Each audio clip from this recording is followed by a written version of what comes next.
I'm Shadee and I went to Ghana in the west of Africa last summer in 2012, and I volunteered in an orphanage, and I also taught an HIV, AIDS and sexual health programme in the districts in the area that I worked in. I was in Ghana for a month and a half, and I was actually staying with a host family out there, which wasn't in the town that the orphanage was in. So I stayed with the host family with some other volunteers, and then every morning I'd get up and have my breakfast there. Then I'd walk down to the main road through the village I lived in, catch a taxi to town, and then I'd walk through town to the Trotro station, which is like a little bus station, and catch a Trotro to the village of Asebu, which is where the orphanage was. And then at the orphanage we just helped the children with their homework and any like day-to-day stuff that they needed to do, we'd help them with, and just take care of them and give them lots of cuddles. And during the day when the children were at school, we would travel to like the surrounding communities and teach an HIV, AIDS and sexual health programme. On the first Thursday of every month there's the HIV AIDS clinic at the local hospital, and anyone who's suffering from HIV or AIDS comes to that clinic to get their treatment.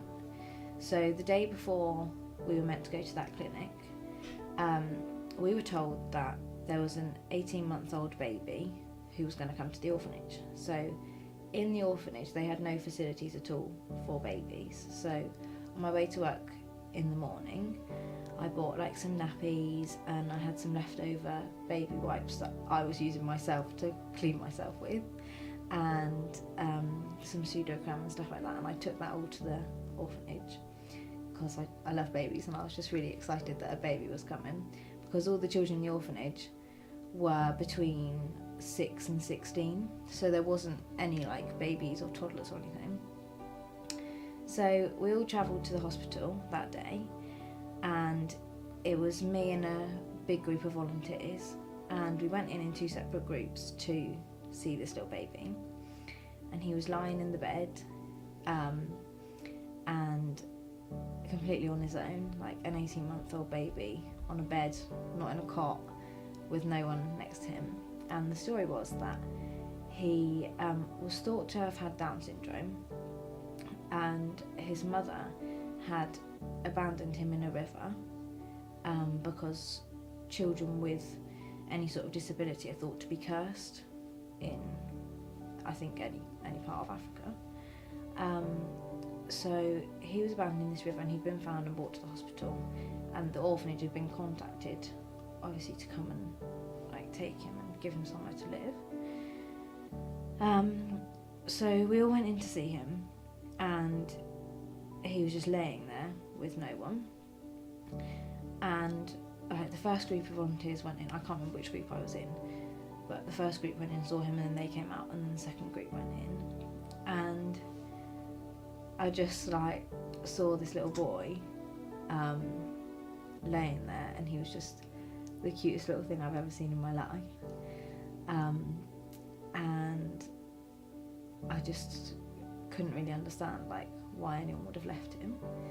So I came outside with the other volunteers, and the girl that was my roommate in my host family had come to work with me that day. Her name was Heather, and she just wanted to see what I did at work, because she was doing a medical programme and I was doing a care programme.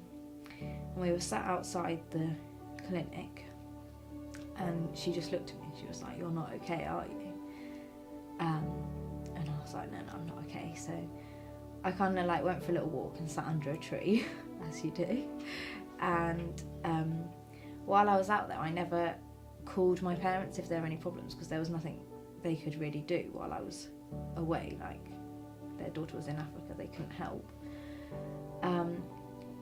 But I just felt like I needed to talk to my mum on this day. So I called up my mum under this tree, and she just answered, and she was like, "Hello, are you alright?"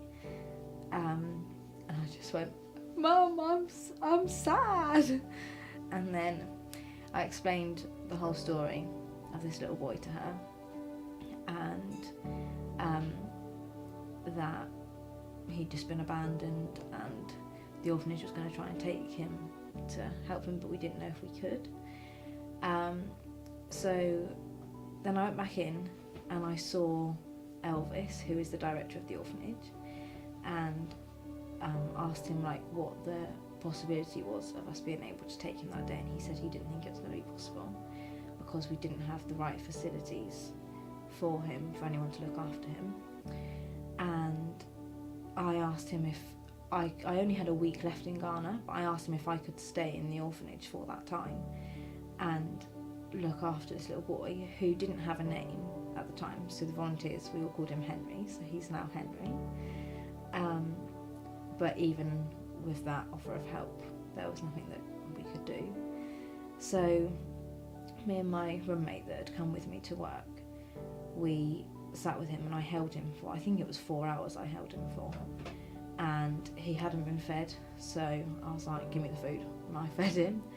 His nappy hadn't been changed, so I changed his nappy, and they'd put him in a baby grow that was too small for him as well. The nurses out there, they just work for the money, they don't work because they care. So I changed his outfit for him as well and put him in something that actually fitted. And then we had to leave him, and there was nothing we could do for him. I tried to go back and see him the next day, but we had to go and deliver some clothes and some food to another community, so it wasn't possible.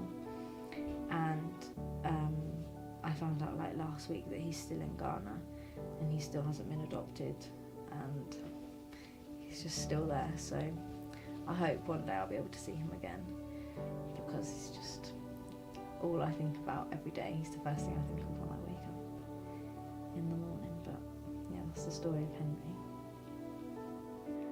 So a month before the Henry story, we went to the HIV/AIDS clinic, and there was a little girl called Gifty there, and her mum had passed away, so she was living with her grandmother, and her grandmother couldn't afford to take care of her anymore, and she also couldn't afford Gifty's HIV treatment because Gifty was HIV positive. So we had no choice but to take Gifty to the orphanage. But a social carer had brought her to the hospital for her treatment that day. So me and I think maybe like 4 other volunteers got in the car with the head of the orphanage and travelled to the village that Gifty lived in to try and ask her grandmother if we could take her to the orphanage. We travelled for like half an hour to an hour through bumpy, mountainous Ghanaian roads. Got to the village and the grandmother had gone to the farm and she wasn't going to be back until the evening, so it was said that we would just have to take Gifty.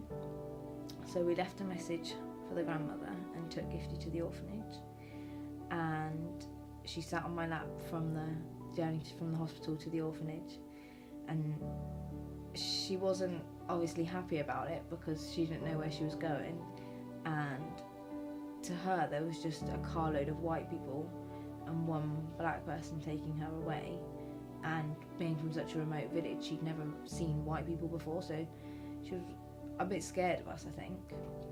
But that was in June, the first Thursday of June, and she's still in the orphanage now and she's settled in really well.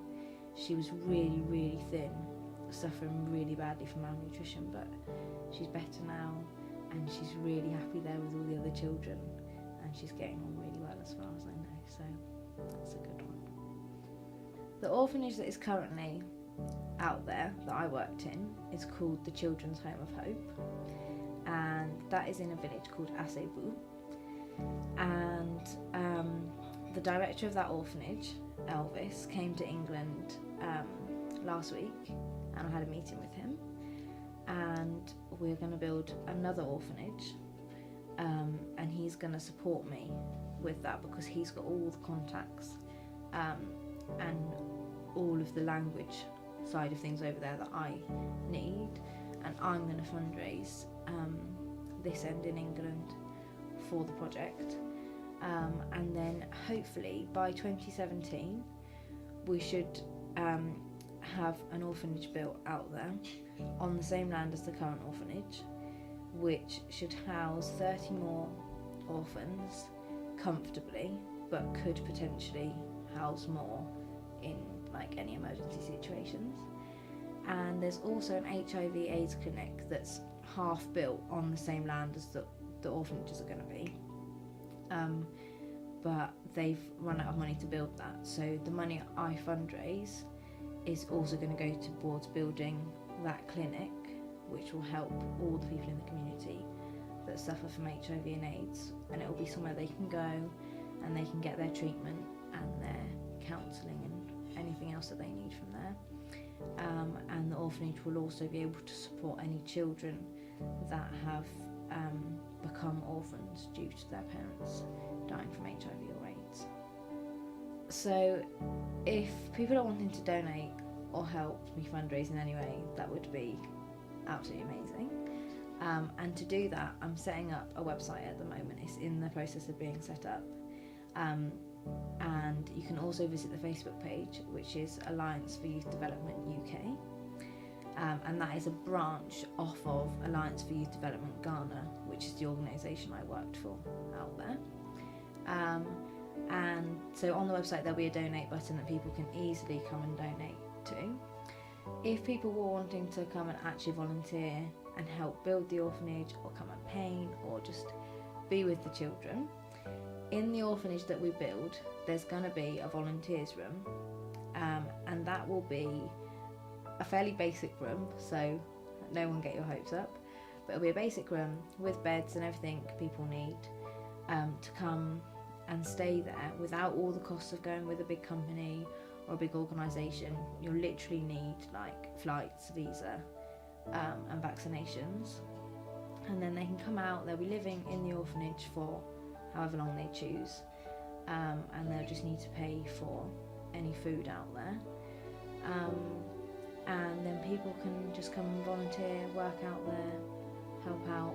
It'll be greatly appreciated to have some people building and painting, helping, but that won't be until a couple of years' time, when all the money is fundraised and we're ready to start buying the materials. But all the land needs to be prepared and get the foundations down first.